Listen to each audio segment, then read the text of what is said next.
You believe in the turnaround of the Detroit Lions defense? Yeah. All right. Well, do you?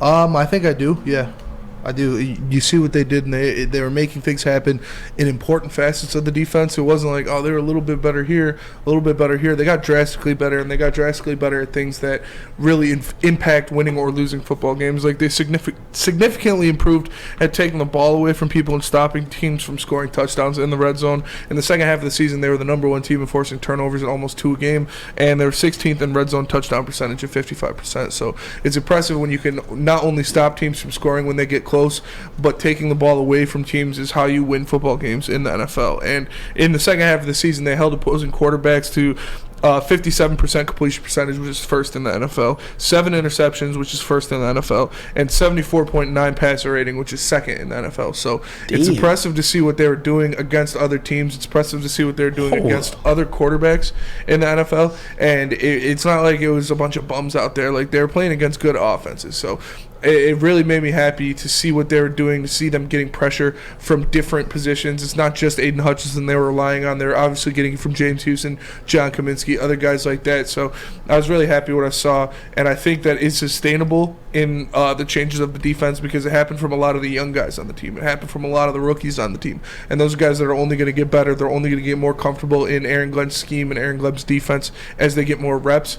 And I think it's something they can branch forward to when they're looking at teams next year. Give us those quarterback numbers one more time. That was insane. Yeah, in the second half of the season, they held opposing quarterbacks to 57% completion percentage, which was first in the NFL. They had a 7 touchdown, 7 interception ratio. There's 7 interceptions, first in the NFL, and 74.9 passer rating, which is second in the NFL. That's insane. Very impressive stuff from the Lions defense, especially from a lot of the rookies. I'm tripping right now. That's crazy. Yeah, what point would you guys, because now it's like a 17-game schedule? Yeah. What point is like the second half of the season? Like, would you go like 8 games still? Right? Yeah. That's why I was thinking that too. Mm-hmm. I think these stats are from the last 7 games of the year. But yeah. I mean, still though. Yeah. I mean, that's pretty effing impressive.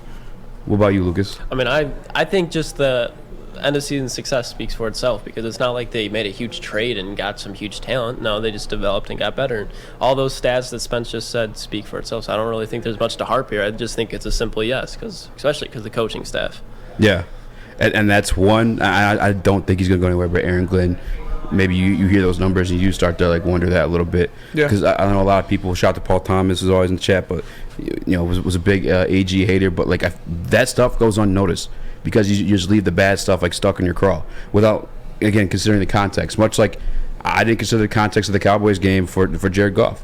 He was missing a lot of the pieces. Mm-hmm. Still made shit throws. I got intercepted. But no, damn, I'm tripping over the QB numbers you gave me because where I felt they improved the most was the run defense. Like outside the Carolina game, that run defense was stout. It was nice.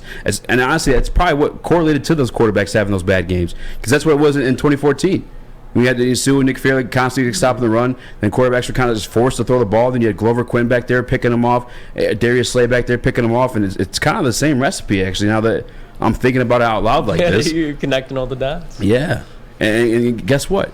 Aiden's going to have a year 2 leap, I'm assuming. I could be 100% wrong. But you assume these things, right? Like a year 2 leap out of Aiden. For sure. I'm not questioning this one. A year 2 leap out of Kirby Joseph. I say this all the time. Who only played the safety position 1 year before this one. Yeah.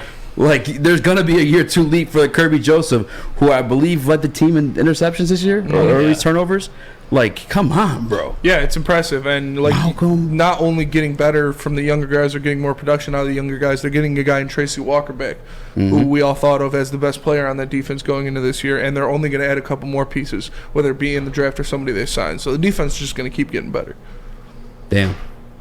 That's got me hyped. That's got me hyped. It almost makes me like want to consider offense a little bit more if it comes about within the draft, That's what I thought. Yeah. And the guys I was looking at from that defensive tackle position made me want to go offense early. Oh, yeah, because you did make that point earlier. Yeah, because I really like that CK. I'm butchering Sakai? Sakai Ika, yeah. however you say his name. I really like him a lot. I think you can get him definitely in the second round. So yeah. I wouldn't be mind trading back. Maybe pick up Bijan, get Christian Gonzalez, and then get Sakai, and then another cornerback or linebacker. Again, I mean, running back, it's not a need, right? But it'd be a very nice luxury to have It would. within this offense, Would especially. indeed. In my opinion, indubitably. Indubitably. Damn, though, I'm pretty hyped. Because Malcolm be here, too. Who else? Houston. Maybe you sign a guy like Trey Evans. To shore up that linebacking That's a core. possibility, I too. don't think. What? I think he's gonna get tagged. I don't know how Buffalo. Oh, lets he's him definitely They go. get can't, tagged. dude. They're like, They can't. I Just think the they're over the fuck. cap. They can't I afford to could do look. anything. Yeah, I mean, it sounds like they would be, yeah. Yeah. Because this year, Josh Allen gets a $50 million raise next year. that's what I was going to tell you. Yeah. Yeah. Because this year he's technically playing on that 5th-year option. The new contract starts next year. We found that out when we were doing the Yeah. the 12% thing, which Would you guys rather have him or Bush? Because I feel like Bush is Evans. going to be a hell of a lot cheaper. And I take feel- Evans. I think he's a better version of Anzalone. like Yeah. like the actually, hair and all. like yeah, hair and all. Like No, I mean Edmonds is a beast. and It's like he just- put up great numbers this year next to a guy like Matt Milano, who's a fantastic linebacker. So if you give him the reins to the show, I think he'd be a dog. And Yeah. you could get him at a steal at this point. Like He's I mean, so not long a steal, too. but you could sign him like a $12-13 million yeah. a year deal, and when he honestly think he's worth like 20. The only thing that cringes me out about the Bush stuff, and I like him as a player. I don't really like. Well, he's like POS because of Michigan State stuff. Yeah. But like as a football player for the team, oh yeah, then you're completely just biased. He's coming off. He's in the 3-4. It's just a different like scheme. So I don't know like how he'd translate to like what we got going on in Detroit in the 4-2. Trey Evans is damn good coverage too, so He's a Yeah. huge. something that the Lions haven't had in a long time is a good Trey coverage Evans is, linebacker. I thought he was a safety. Yeah. Because he's got that length, you know. Mhm. Yeah. Pause. It's just one of those things where, because I love Edmonds as a linebacker, I really have, because even at Virginia Tech he was a dog. But it's just, is that going to be worth consistently paying him, rather than when we could draft a linebacker that can potentially do the same thing 2 or 3 years down the line, and we can pay Devin Bush, who I think in Detroit would be able to flourish. I think he could be what he was his rookie year, where he was a proven top. What was he? Did he go 10? I think so. Yeah. Hey, top I think 15 for sure. But I mean, the Steelers, if they take a linebacker, they're not just taking him for no reason, especially there. Like, he's a talented linebacker that if we get him for cheap could be a huge payout.